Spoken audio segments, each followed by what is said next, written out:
Hello అందరికీ welcome to my channel. ఈరోజు మా చిన్నబాబు వాళ్ళ స్కూల్లో సంక్రాంతి సెలబ్రేషన్స్ చేశారు.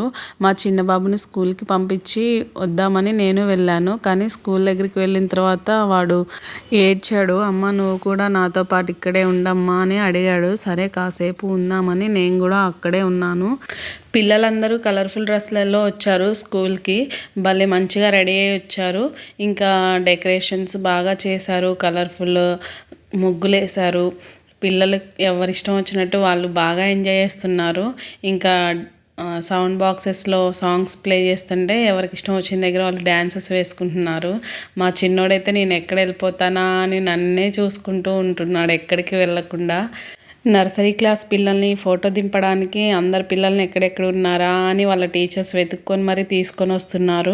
మా చిన్నోడు కూడా నర్సరీ క్లాసే. ఫస్ట్ అయితే గర్ల్స్ని ఫోటో దింపుతారంట, అందరినీ దింపడానికి ఇక్కడ మంచిగా రావట్లేదని. ఇంకా గర్ల్స్ అయిపోయింది, బాయ్స్ని దింపుతున్నారు. ఆ బాబు ఎవరో మా బాబులాగే ఏడుస్తున్నాడు పాపం ఇంటికి వస్తా అని. ఇంక ఇటు సైడ్ అయితే పిల్లలు మంచిగా ఆడుకుంటున్నారు. ఈ బుడ్డోడు చూసారా భలే బాగున్నాడు, అటు ఇటు తిరుగుతూ ఉన్నాడు నేను వచ్చిన దగ్గర నుంచి. పిల్లలందరినీ వీడియో తీయడానికి 2 చేతులతో హాయ్ చెప్పినట్టు చేతుల్ని ఊపమన్నారు. పాపం కొంతమంది పిల్లలకైతే అర్థం కాకుండా అలానే ఉన్నారు. ఇంకా తెరవనక కష్టాలు అంటారు కదా, ఈ టీచర్లను చూస్తే నాకు అలా అనిపించింది. ఎందుకంటే ఇప్పుడు ఆ పిల్లల కోసం టీచర్లు కష్టాలు పడుతున్నారు. ఇంకా 1 అవర్ ఉండి నేనైతే బయలుదేరిపోయాను బాబుని తీసుకొని. ఉండమంటే ఉండనన్నాడు స్కూల్లో. ఇంకా ఓకే మళ్ళీ ఎలాగో 12:30-1కి రావాలి కదా తీసుకెళ్ళడానికి అని ఇంకా ఇప్పుడే తీసుకొచ్చేస్తున్నాను. స్కూల్కి వెళ్ళేటప్పుడేమో నేను ముందు నడుస్తాను, వాడు వెనక నడుస్తాడు. తీసుకొని వెళ్ళాలి కదా చేపట్టుకొని. రాను అన్నాడు స్కూల్కి. కానీ ఇప్పుడేమో వాడు లాక్కెళ్తున్నాడు నన్ను ఇంటికి. స్కూల్లో ప్రోగ్రామ్స్ ఇంకా చాలా ఉన్నాయి. పిల్లలతో డ్యాన్స్ వేయించడం అని, భోగిపళ్ళు కూడా పోస్తారు వీళ్ళకి. కానీ ఇంకా అప్పటికే 1 అవర్ అయింది. ఇంకా ఎక్కువసేపు ఉండడం నా వల్ల అవ్వలేదు. అందుకే బాబుని తీసుకొని వచ్చేస్తున్నాను. చెయ్యి వదిలేస్తే ఇంకా రోడ్డు మీద వెహికల్స్ అన్నీ బాగా వస్తున్నాయి కదా, రోడ్డు క్రాస్ చేస్తాడు.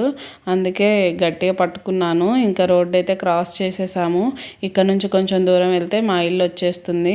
చూసారా ఇంకా స్కూల్కి వెళ్ళే పని లేదని వాడు ఎంత హ్యాపీగా ఉరుకుతున్నాడో ఇంటికైతే వచ్చేసాం. ఇంట్లో బనానా హిమమ్మ నో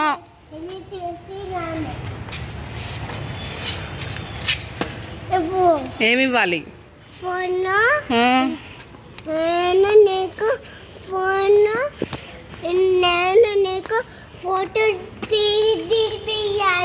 నన్ను ఫోటో దింపుతావా? మన ఇందాక ఇద్దరం రోడ్డు మీద నడుచుకుంటూ వచ్చేటప్పుడు హిమమ్మ నీతో స్కూల్లో ఫోటో దిగుదాం అనుకున్నా, మర్చిపోయాను రా అన్నాను. అందుకే వాడి ఇంటికి రాగానే ఇంకా అమ్మ నిన్ను ఫోటో దింపుతా ఫోన్ ఇవ్వు అంటున్నాడు. ఇంకా ఫైనల్గా అయితే ఇద్దరం ఇంట్లోకి వచ్చేసి ఫోటో అయితే దిగాము. మా వీడియో మీకు నచ్చితే ఒక లైక్ చేయండి. Please subscribe my channel. Thank you for watching. Bye.